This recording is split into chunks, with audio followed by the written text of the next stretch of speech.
এই টাকাগুলো আমরা প্রত্যেকটা গড়ে যায়া হাত পাচ্ছি। একটা মানুষ অসহায় হয়ে গেলে এর ভিক্ষা ছাড়া কোনো উপায় নাই। ধরেন আমরা এই টাকাটা ভিক্ষা করে আনছি, এটা মানুষের দুয়ারে দুয়ারে গেছি, এখানে 12,050 টাকা আছে।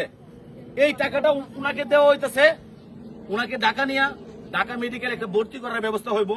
তারপরে আমরা এই প্রবাস থেকে আসুক, আশেপাশের মানুষ আরো বাকি আছে কালেকশনের, এগুলো আসলে অবশ্যই আমরা বিকাশের মাধ্যমে উনার কাছে আমরা পাঠানোর ব্যবস্থা করব। এই যে টাকাগুলো দেখতেছেন বাংতি টাকা, আরো চাল উঠছে ভাই, চাল কয় মন উঠছে? 100 কেজি। ধরেন 2 মন চাল উঠছে, এখানে 4,000 টাকার মতো।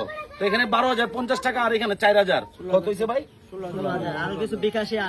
আরো কিছু বিকাশে আছে। তো ভাই শুনেন, 10-এর লাঠি 1-এর বোঝা, এটা একটা প্রবাদ মুরব্বীরা বলতো। 10 জনে চাইলে একটা মানুষকে সহযোগিতা করলে আপনাদের এখান থেকে কমে যাবে না টাকা। আমি রিক্সাওয়ালা, আরেকজন আছে ব্যবসায়িক, আরেকজন আছে দোকানদার।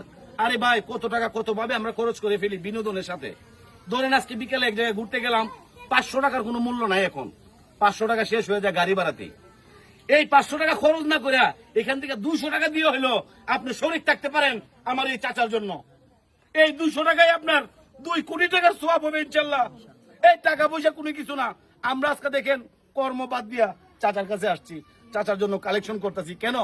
একদিন কর্ম করে নিলে আমার বাড়ির বিল্ডিং উঠবে না, বা আমার বাচ্চা কাচ্চা মাংস পোলাও খাইতে পারতো না। তাই এই মানবিক দৃষ্টিতে, মানবিক চিন্তা করে আর ঘরে থাকতে পারলাম না। আজকে এখানে কয়েকজন মুরব্বীরা এখন নাই, কিন্তু মুরব্বী গুলো নিয়ে আমরা প্রত্যেকটা মানুষের দুয়ারে দুয়ারে গেছি। ভাই আপনি কিছু বলেন। ওনার এই যে দায়িত্বশীলতা, এটা আমাকে অনুপ্রাণিত করছে। আর সবচেয়ে বড় কথা হলো, ওনাকে আমি আন্তরিকভাবে ধন্যবাদ জানাই। আপনি চালিয়ে যান আপনার কাজ। তৌহিদুল ইসলামকে বলি, কাজ চালিয়ে যাও। আল্লাহ পাক রব্বুল আলামিন সফলতার দ্বার প্রান্তে আমাদেরকে পৌঁছে দেয়।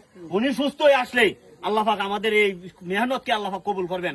আর বাকিটা আল্লাহ পাকের মর্জি। উনাকে এইভাবে আল্লাহ পাক পরীক্ষার মধ্যে ফেলাইছেন, আল্লাহ উনাকে উদ্ধার করবেন।